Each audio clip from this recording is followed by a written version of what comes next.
Next up, right after scaling, we want to talk about resilience, because if you talk to any founder, any entrepreneur over here or outside as well, I don't think anyone would say that, hey, I don't want to give a great consumer experience to my consumers, right?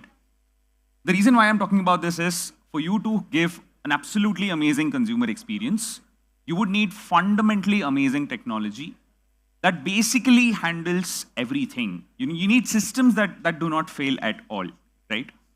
So just for that reason, we've put up an amazing panel for all of you, and we're calling it Engineering for Resilience, Building Systems That Never Fail. Let me call upon the stage the moderator first, Varun Achar, Senior Director Engineering from Razorpay. And when we talked about resilience, we had to bring in some very marquee names. So please put your hands together and join me in welcoming Madhusudan Rao, CTO, Swiggy. Welcome, sir. Prashant Parashar, SVP and Head of Technology, Delhivery. Vivek YS, VP Engineering, InMobi. And Amit Garde, SVP Engineering, Dream11. Over to you.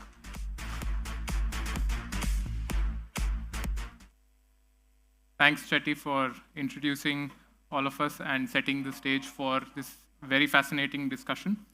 So, resilient engineering is not just about building systems that don't fail under stress, but it's also about understanding the complexities of your business and building for that eventuality so that you can deliver the right customer experience every time. So we have 4 remarkable companies on stage, which I'm sure all of us have interacted with maybe multiple times a day, month, right? And we're hoping to have a very, very fascinating discussion. So we'll quickly get started. I know we're short on time and we have a lot to discuss. So Madhu, I'm going to start with you. Congratulations on the recent IPO. I hear the property prices in Bangalore have shot up after the IPO. But I know Instamart is the next frontier for Swiggy, and QCom is taking India by storm. And one of the big things that you solve for is deliveries within 10-15 minutes, right? And that must be a very, very complex problem to address. And there must be a lot of things that fail that engineering systems have to deal with so that the customer's expectations are met. So can you talk about some of these failures and how do engineering systems sort of deal with these things and deliver the experience that we all come to expect and love? Hey, thanks, Varun. So one of the things that's not so obvious about delivering something in 10 minutes is that a lot of your basic definitions, where maybe you had like a change data stream that was running at like a 5-minute lag, which is used for debugging, or where your mean time to detect and recover is like 8 minutes, 10 minutes, which most of the time seems reasonable, good even.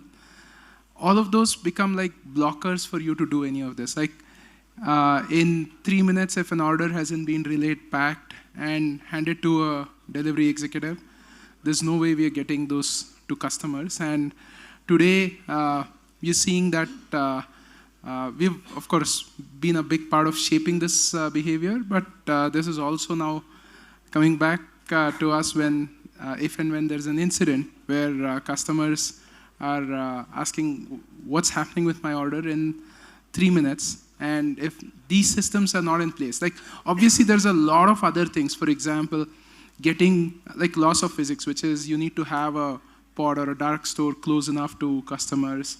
You need to have the right kind of systems that guide pickers to pick, pack, and ship.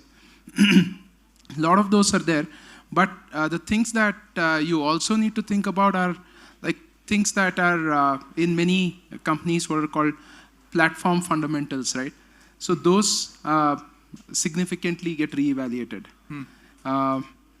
In terms of just detecting and recovering from issues, we had to actually integrate like business metrics into our cannery system, create like automated cannery promotions, various things in terms of deployments, alerting metrics, which again, none of these were new, but in a 10-minute paradigm, these were like very different.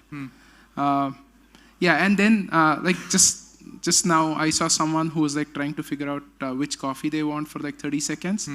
Our pickers don't have that time. So, and they need to pick items. Pickers are the people who work at dark stores who collect items from shelves and put them into bags. They don't have this time. So we've got like devices. Sometimes, like I'm not like too familiar with all types of exotic fruits, but we do have a lot of them. We need to actually give them the ability to literally scan something and know which one to pack or which batch of the item to pack. A lot of these investments need to be made. And in terms of assigning the delivery executive or even like thinking about whether you can even take that order or not. Because we have a promise of delivering things in 10 to 15 minutes. If the nearest available delivery executive is like going to take 10 minutes even to get to the store, you're actually better off not taking that order than taking it. So across the board, there were changes. While these were all tweaks to existing systems, some of them needed like much deeper work for us to go and evaluate.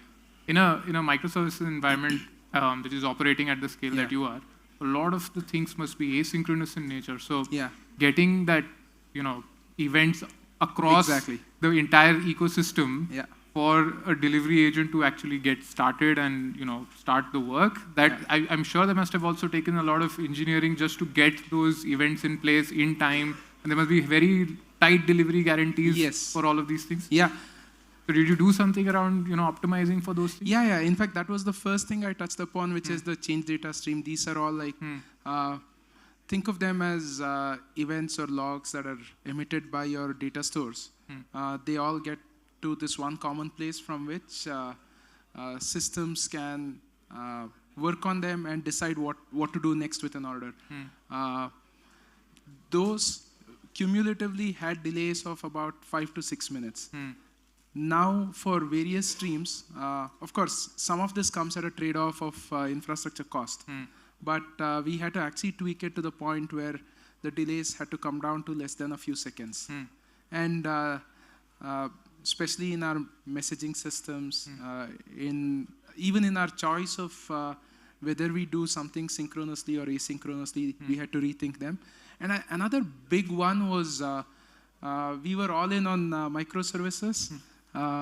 We are now, that smile tells me you know more. So while it's a good thing, we also had to like take a step back and consolidate some of these things and reduce the number of microservices that we have to get to some of these timelines. Simple things like a large enough order proto or JSON, whichever format you guys use, right? Serializing, deserializing that too many times can again cost you more boxes, latency, various things. So needed like us to look at every single place that we spend time and see how we can shave seconds. Of course, like the guiding pickers, those are where you reduce minutes, but within the systems, you're looking at how to reduce seconds. Very, very interesting.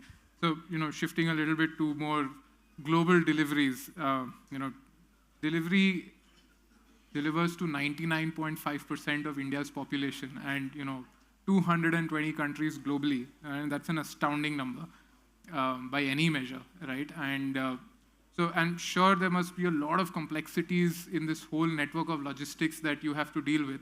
Again, similar to Swiggy, a lot of failure points, a lot of human touch, etc., going into making sure a package gets delivered.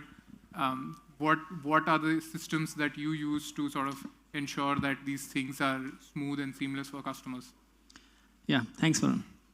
So, as Madhu mentioned, so basically having a fault-tolerant system is important. So microservices, and we majorly work on CQRS, event sourcing.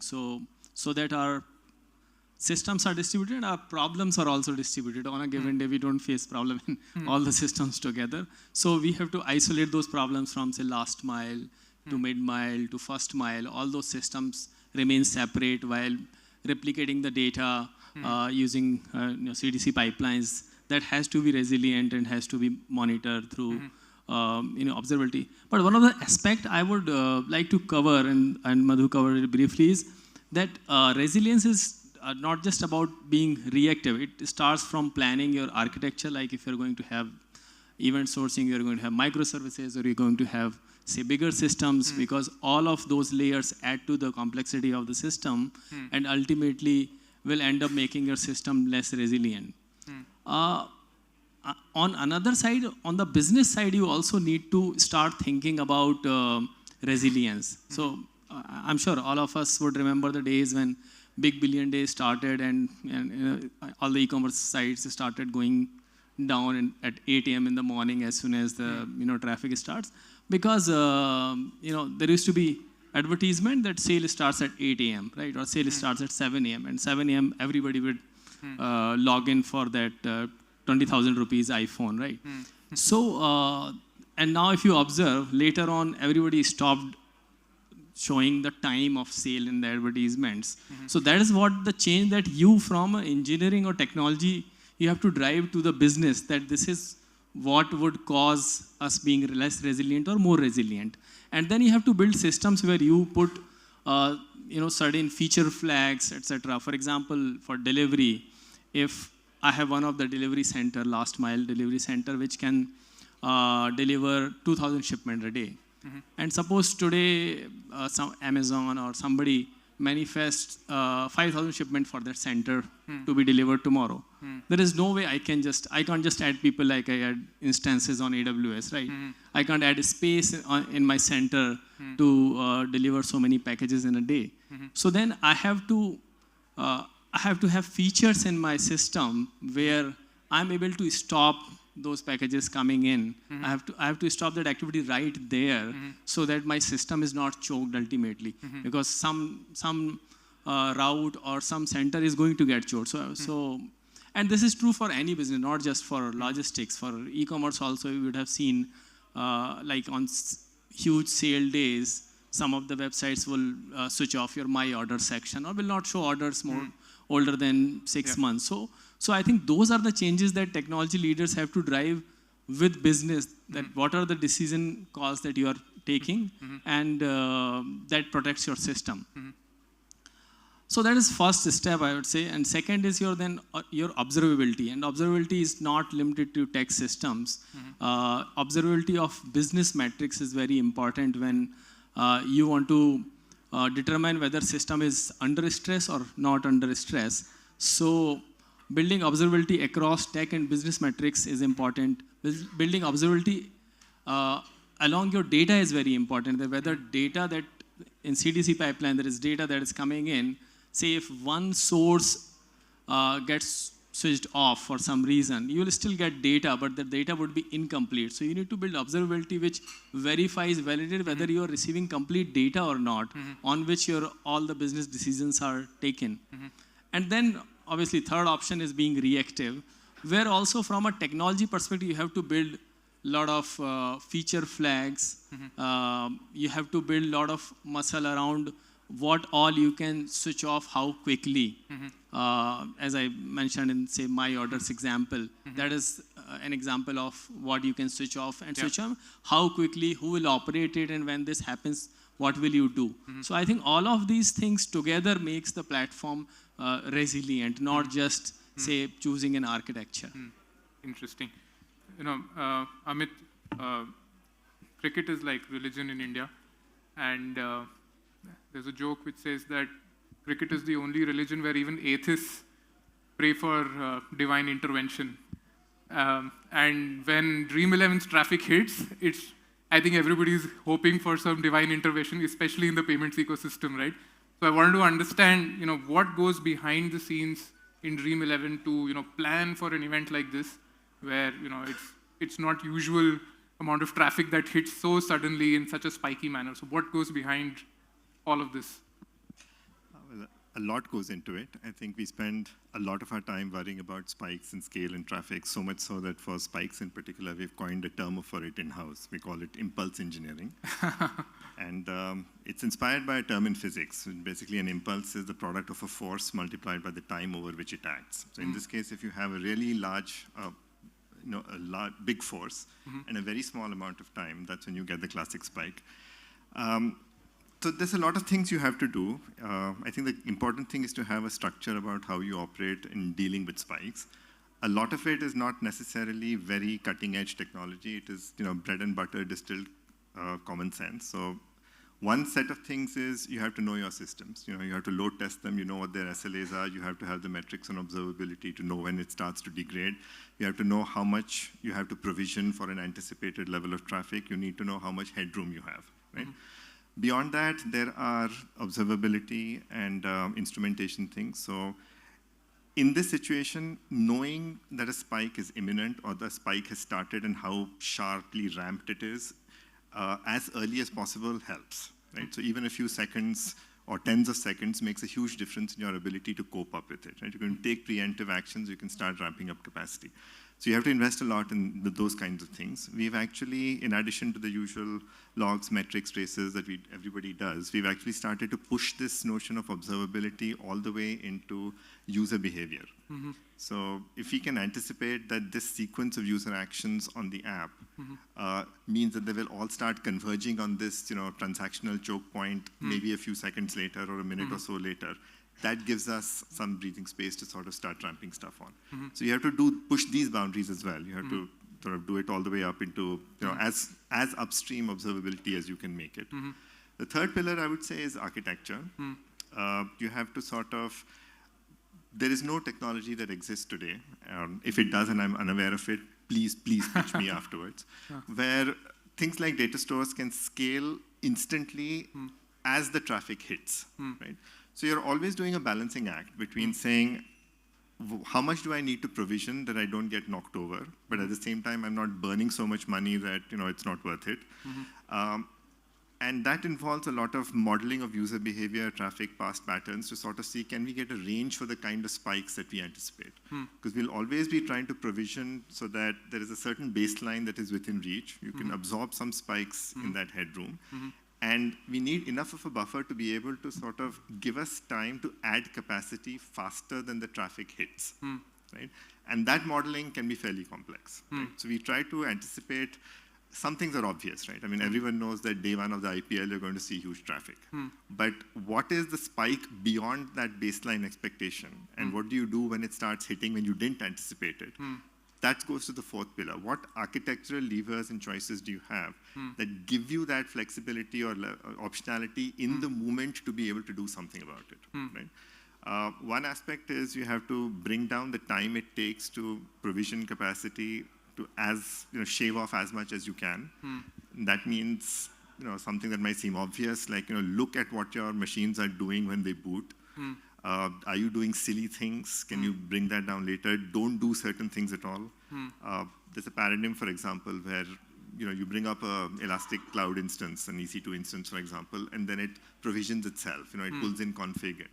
That won't work, right? Because the time it adds is unaffordable. So obvious thing there is to bake it into the AMI itself. But you move beyond AMIs, right? I mean, the container startup times are much faster than EC2s. Even within that, what's the size of your container? What are you packaging into it? What is the critical loop that happens when the container is booted, right? You can shave off a lot of time if you just pay a lot of attention and energy at it. That's one. There are interesting technology choices which may require you to fundamentally reassess how certain things are done. If that gives you the optionality of being able to track traffic, you should do that. So we've had a lot of success in very specific cases where we had transactional requirements which would get knocked over by spikes in sort of reassessing how much of transactionality you actually require and then adopting something like, say, Amazon's DynamoDB as opposed to plain vanilla, the classic transactional SQL systems can pay off, right? There's also a very interesting economic model there, right? So it's effectively instant capacity scaling if you've pre-provisioned and you don't pay for what you're not using. But that will require you to question some basic assumptions, right? Because almost everybody starts off with saying, yeah, sure, take a relational database, everyone knows how to do that. It takes a little bit of effort and organizational policy to nudge people away from it. And the last pillar I would say is you have to drill a lot of this. So you have to have your operational procedures. You have to build that mindset where people are used to thinking about, okay, I can detect something is going wrong. I need to act now. And that means sometimes you have to look at things that go against sort of some engineering grains sometimes. Like a good engineer will worry about every last cycle of efficiency. Right? Yeah. But sometimes the economics of the business are such that throwing additional hardware to tide over a spike if no tech has worked is a very viable economic option, because what you lose in downside if you don't do that is way, way higher.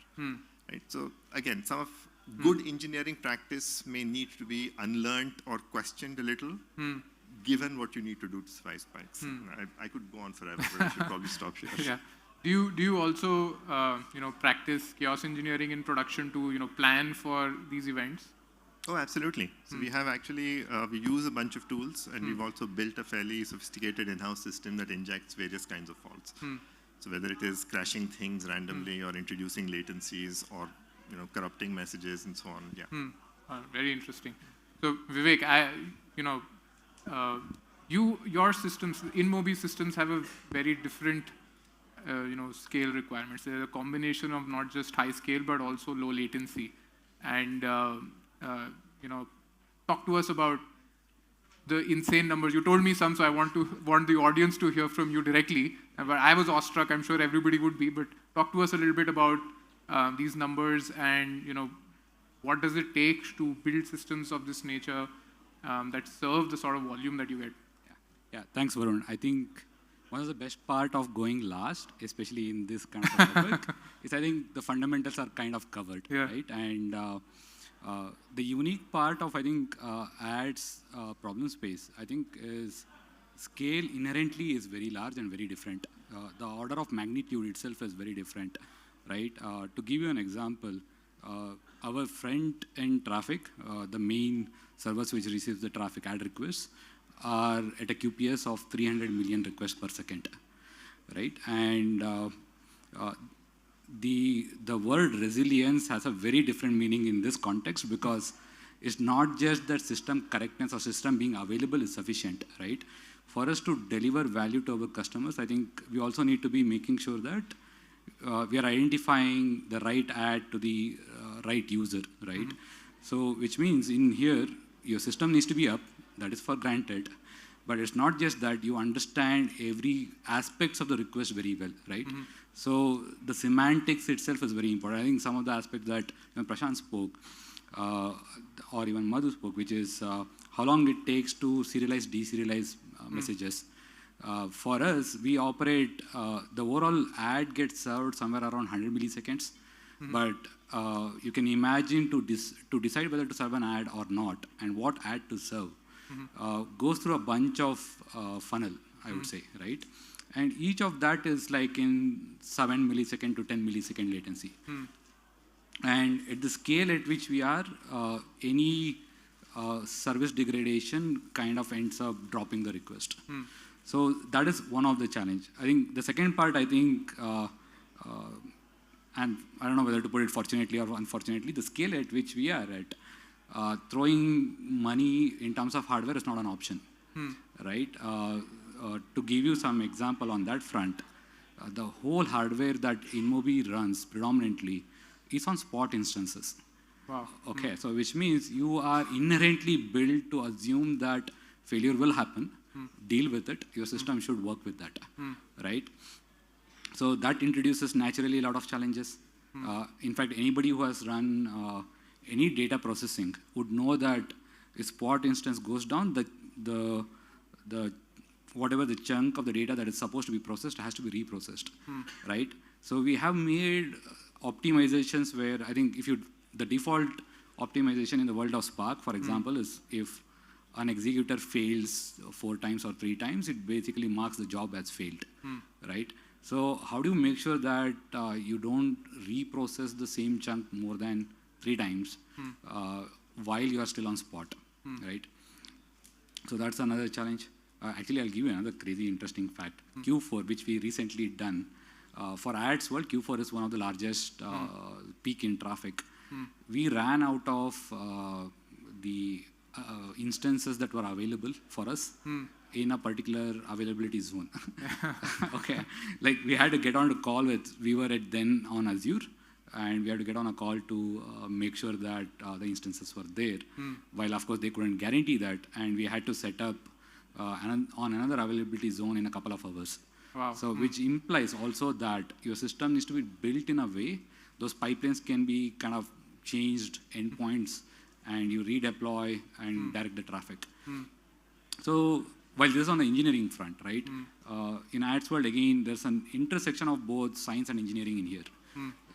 So the definition again of the resilience gets kind of encompassed with other dimensions like, is there a data drift? Is your, like, let me put it in another way. Most systems we are comfortable with deterministic in nature, right?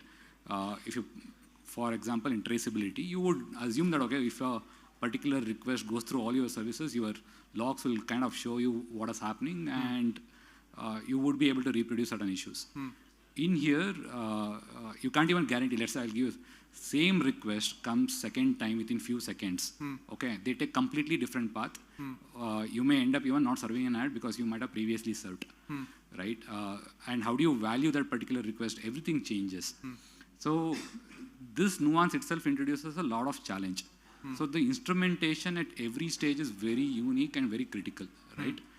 Because you have to also balance. Instrumentation also takes certain latency because you're pumping in certain metrics, and that adds to your latency there, right? So how do you balance what metrics to emit at what stage while you don't lose observability also, right? And I can actually give you one real example. The user agent, device ID, IP address, these are unique identifiers which enables us to figure out who the user is to some extent, right? Sometimes what happens is exchanges ends up overwriting the IP address. Instead of sending the end user's IP address, they may end up sending their gateway address or something like that. Now, if you don't detect it, your data is corrupt. System-wise, it's fully correct, right? You're getting populated data. Your JSONs are valid, or your request is valid, but semantics has changed, right? So, so in that context, you need to be even aware the distribution of the data itself. So, can you compute how your distribution of the data is shifting in real time? It's also kind of like very critical. So, again, we can go on discuss more deeper. I wish I had 4 hours for this panel because it's just so much that we can talk about. Yeah. Madhu, coming back to you, you know, routing is a complex problem at Swiggy, right? Especially in Bangalore. Some days I'm flying at 40 and some days I'm crawling at 4. And on top of that, Swiggy is sort of guaranteeing deliveries with their new Swiggy Black subscriptions and all of that, right? How do you optimize, or how do you build these systems which can guarantee these delivery ETAs? Because I'm sure you must be dealing with bad traffic or a sudden flooding somewhere, or so how do you do all of that through your systems? Yeah, I think one meta theme or the theme that you're hearing from all of us is to do anything at that moment, you need to do like a lot of prep beforehand. Yeah. And same thing goes in here, which is, for example, even it's a choice whether we even offer Black to people in a pocket in a geographical area based on how prepared we are, how much supply we have, what are the kind of challenges we run into, a bunch of these things. But there are also changes around how we assign, because there is always the trade-off of efficiency versus time. Like there are these large solvers which look at like millions of edges between a customer and a delivery executive and the restaurant or Instamart pod. And the longer time you give them, just to give you a sense of how complex these are, right? Container movements, all of these run these solvers for days to get the most optimal one, because there it's worth it. For us, we need to have delivered the order in 10 minutes, both for snack as well as Instamart. So we can give it only so much time, which means there is some inefficiency there. So these are low-level trade-offs, and this translates into the money that we end up spending on the delivery, paying the delivery executive, because we may have a delivery executive travel farther, first mile plus last mile, instead of actually taking a little bit more time or batching a request. So a lot of these go into, like all of this happens in literally like a few milliseconds to tell you what is an express delivery, which is what we offer for free to black customers, but even non-black customers can pay for the express delivery and get items delivered quickly. So a lot of these things go in, and of course, in terms of routing itself, getting all the signals, not just from the map providers, but also having your own, like, because our delivery executives travel and generate data, we store those and build patterns, which a lot of times are higher signal than what some of the routing providers give us. And this can be for a variety of combinations, while the routing providers are solving for maybe the average case. There may be certain uniqueness to what our delivery executives are doing. Using that historical reference, using external signals, using signals like, is it going to rain? So weather API is something that's critical for us, and we refresh that quite regularly. Has a road been closed? Now, my pet peeve, Google's given this big button that says, is there a road blockage or something? And now, just open up anything, you'll see like 20 stalled vehicles in a 2-kilometer radius. That's just bad UX where people are clicking it without knowing what's happening. So you need to also understand that these are actually not road blockages, but something somebody else did, which is now coming in as input saying, hey, this road is blocked. People are saying, no, this road is not blocked. So a lot of this goes into figuring out,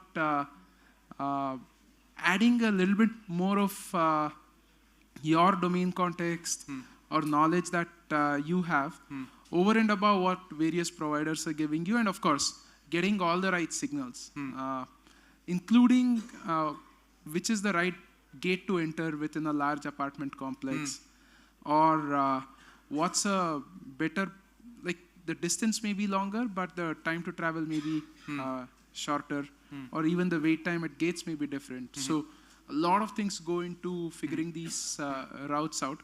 And there is the human aspect, which is the last one. We all talk about like tech, but a lot of times people who deliver are very smart. They know which route is better, even better than what we have shown them. So we actually take that back as input.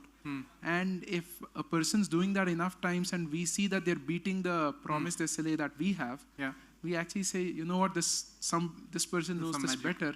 So maybe we should nudge the next person also to try this out. So a lot of this, and of course, there are exception managements where bike failures, just like machine failures, bike failures happen, accidents happen, spillage happens. Building out a exception assuming that, as Vivek was saying, assuming that these things will happen, and then building out exception management workflows where automatically detects that, hey, the delivery executive is not moving, or there seems to be an issue where the food has not been picked up yet, or the package has not been picked up yet. A lot of these things are need planning and building out, including things like just finally, after all of these things are done, if there is, like, let's say, convoy of some VIP passing through and we can't do anything about it, calling the customer and saying that, look, this is delayed proactively. These are things that we need to do. We need to think through and build for ahead of time to offer these things. Prashant, you must also be facing similar challenges. Like, I mean, you must be dealing with natural disasters, network going down in, remote areas, etc. So how are you dealing with all of these things? Yeah, I think very similarly, we have weather API we rely upon because over large distances as well, our trucks can get stuck for a day. We also scan through the local news where if, most recently, if there is political rally happening, then we have to raise that signal, pass it on to our control tower, figure out what to do with it. But those are the systematic things that you have to build and systematic muscles that you build, detecting these changes. At the same time, as Madhu mentioned, you also learn from the people who are delivering, like certain people have certain route affinity. So how are you allocating a route to a person? That also is a decision that system has to take basis historical data. And we do multiple stops, like our delivery executive will do multiple stops. They keep delivering from one to another. So we have to figure out which one to pick first, which one to pick second, and that's not what you will get from a Maps API. So you have to figure out from your historical data, process that data, and then that's how you define the routes for them. Similarly, for your intercity connections, you have to figure out which routes are better, which routes your drivers are taking over a large period of time, and how much time it takes. Because for a longer distance, the time that it takes is not accurate if you get it from, say, any provider. So we have to rely on our own data to figure out what is the timeline and what time that truck needs to reach to a certain, because there are so many no entry time zones in different cities. So you have to figure out when to start and what connection to choose next, so that you don't so that you optimize. You don't enter a city where it is no entry zone, so you're just waiting there. So better you route it through some other city where you can also do another round. So those are some of the nuances that you build as a muscle, which is not available as, say, from a map provider or from a route provider. Yeah, very interesting. So, the Dream 11 traffic pattern is such that, everything happens in that 30-minute window, and the time to sort of recover from any sort of incident is so less, right? So have you built some systems? I know there are a lot of operational practices and preparatory practices that you spoke about. What are there engineering systems also that help you recover very quickly? You spoke a little bit about even detecting those user behaviors on the app side, etc. Can you talk us through about what are your incident recovery practices that really sort of help you recover super fast? Yeah. I think automation is the key to a lot of these things, because the speed of response that you need, assuming you've built the levers that you can pull when you know you have to pull them, can only be delivered with things that are essentially not just automated, but pretty much semi-autonomous now. Right? Because the time it takes for a human being to come in and detect that something is going wrong, triage it, figure out the right approach to fix it, roll out a fix. Madhu, I think, mentioned 8 or 10 minutes, and that would be pretty good in most situations, right? That's 1/3 of our revenue earning window before an IPL match, right? So it's simply unaffordable. So a lot of autonomous operation is there, where we kind of preemptively do certain things, but where the systems kind of will start kick in. We have a system called Scaler, for example, which starts adding capacity and tuning capacity to traffic more or less independently. We can intervene and, of course, control it, but it does. We have literally millions of sort of micro-scaling events that happen throughout the course of 24 hours. That's one example of autonomous. The other thing is actually you have to rethink in some ways some core philosophies of what it means to recover.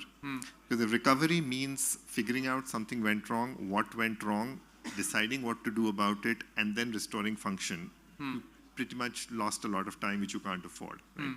So it has to be, you have to be skewing your choices in some sense towards things where you can have instant cutover. And that's a trade-off between saying you're throwing more resources at having sort of warm standbys or active-active. And you will not do that for all systems necessarily, but for the things that are in your critical path, you'll have to. A harder case of decision making is, how do I cope with this once it's happened? We may choose to sort of start affecting user behavior in a way to sort of throttle things so that the demand reduces, right? We open circuit breakers, for example, right? The tenet there is you have to protect your core, right? And in some cases, it's better to sort of give a degraded experience to the user than no experience at all. Right? Which of these techniques or which of these approaches works best is something that, again, we've tried to automate and I don't know what the verb will be, autonomize. But there's a lot to be done there still. Yeah, awesome. You know, the world is being taken over by AI, and you, in sense, are fighting AI as well as part of InMobi, right? A lot of, you know, traffic on the internet is fake, right? So how do you deal with fake traffic in InMobi? Yeah. So bot traffic, I think, is a very interesting space because today they are so sophisticated that it's very hard to distinguish a user-generated traffic versus a bot traffic. And especially with all the cloud providers, right? It's very easy for anybody to build a mimicker who can actually mimic user behaviors. So one of the, I mean, it's a pretty challenging and a cat and mouse kind of a game because we evolve at the same time fraudsters evolve, right? So there are a few low-hanging fruits which we have put in place. For example, before that, actually, let me take a step back. How do you even identify who the user is in the first place, right? Because there's a nuance of data privacy also in the picture here. And given InMobi predominantly operates in mobile ad space, tracking user in mobile ads is pretty difficult. In Android, of course, it's a little easy because the device ID gets shared. Whereas in iOS, I think they have taken a very hard stance that privacy is paramount. And you cannot track a user unless a user has given a consent. So pretty much what almost like 80% of the iOS traffic that we get is unrecognizable. In a sense, we can't target who the user is. So in this context, how do you identify user behavior versus a bot behavior? So what we do is basically, there's no label or a ground truth in here, right? So what the simple way to look at it is there an outlier behavior in it? Like for example, take probably anybody in this room. At max, they may be browsing 20 to 30 times in a day. On an average, a page has 4 to 5 ad slots, right? That takes that to something like 150 to 200 ad requests per user in a day, right? If any chance you start seeing in the order of thousands, then something is wrong. Now, you also, as I said, you can't figure out who the user is in here, right? So what happens is you go to the next higher level aggregate, which is usually an IP address or a location. So with that detail, you start measuring kind of the outliers that are there, right? So that is one tactic we usually use, whether you can detect outliers on these dimensions and kind of prevent. And again, the challenge is exactly this. As I said, this is a real-time decision being made at the very top of the funnel, at the ad request, right? So you have like hardly about 7 to 8 milliseconds to make that decision. The second trick we also do is, I think there's a lot of instrumentation that goes into an ad that gets served. So for example, whenever an ad is served, there is usually an user interactions on it, right? Which means if you look at the heat map of how the user is interacting on those ads, you'll see a fairly diverse distributed spectrum where people are interacting. But when you go to bot, you see somewhat concentrated. But anyway, bots are smart. This trick now everybody has learned. So bot has started to randomize. So that is tricky, so it's harder. But for a time, this was working, right?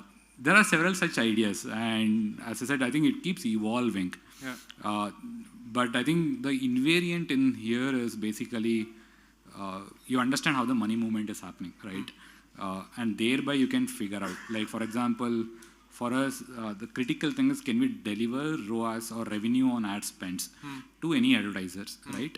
So like there is a cost of business to in here, right? Which is fraud, you take it as a cost of business. So as long as it is somewhere around like a 5%, 6%, you're okay with it. And in fact, that's also a number you would need to detect it. So what happens is, like, let's say on a certain publisher, you can't deliver conversion rate. So you don't look at it whether it's a bot traffic or a non-bot traffic, but you know that, okay, you're not meeting the KPI, so don't go serve there. So that's the tactic. I think it's kind of become an invariant now. Even bots can't handle. But actually what I know, this is something what happened in Amazon, by the way, before I left from that place, was that the bots were so smart, they were even shopping. In a sense, like for example, if you are generating, imagine, say, $1,000 through ads as a revenue, they were ready to spend $100 by buying something, so that you really can't distinguish that whether it's a user or not. Wow. So that is the extent to which now the bots are. Very interesting. So, wow, the floor is completely full. So, I'm sorry, guys, I think we're out of time. I think we have time for one question, one lucky person. Yes, this gentleman is. Hi, my name is Peterson, and I'm building my own startup in AI-powered SaaS platform. My question to you both gentlemen is, you were talking about optimizing routes and then technology implementing on it. You didn't share the numbers, and at what point in time you overrule the human element and say what you're saying is not right, follow my thing. So do you have data to share and back your instincts? And when does the human element completely get negated by the automation that you actually try to build in?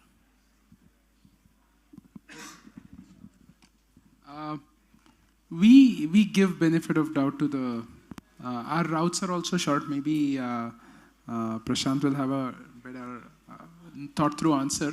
But for us, the routes are short, and we track the deviation from what we are projecting or forecasting as the route to be versus the route the user is taking. And if the deviation increases by a certain threshold, and I'm not holding back on numbers, but the threshold depends on the last, like how much the delivery person is traveling, what is the average speed, what are the odds that there are multiple routes to be taken.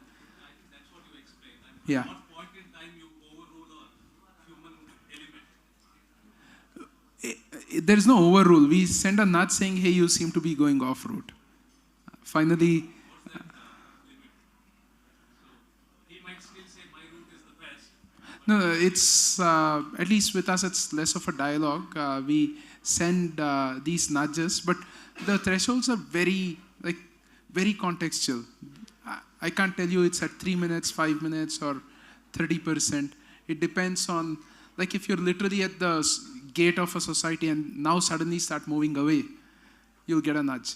Versus if right at the start of the journey, instead of moving towards the delivery address, you're starting to move away, you get a nudge right there. So there isn't like a number that I can share. And just to add, there is a commercial incentive to deliver more packages, right? So that balances out for the, if somebody is deviating from the nudges. All right. Thank you so much for this wonderful panel. And, I had a really interesting time learning about all the things that you do.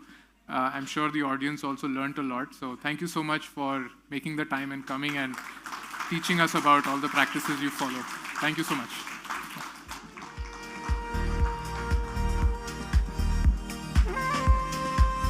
Thank you so much. Yeah. Thank you so much. That was an insightful panel.